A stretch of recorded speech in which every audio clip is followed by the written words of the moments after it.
Wondering where your save files are for Supermarket Simulator on AnkerGames? Let's take a quick look.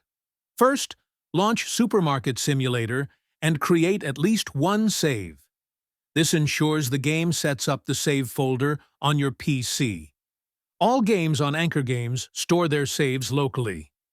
Your progress in Supermarket Simulator is safe, even if you reinstall the game or the launcher.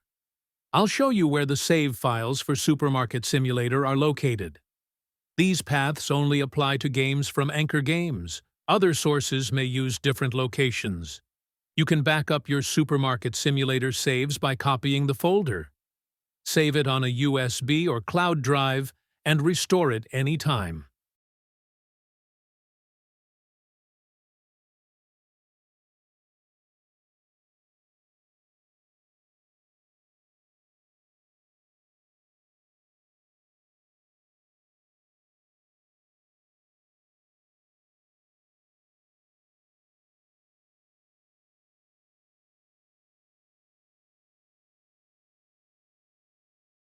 That's it.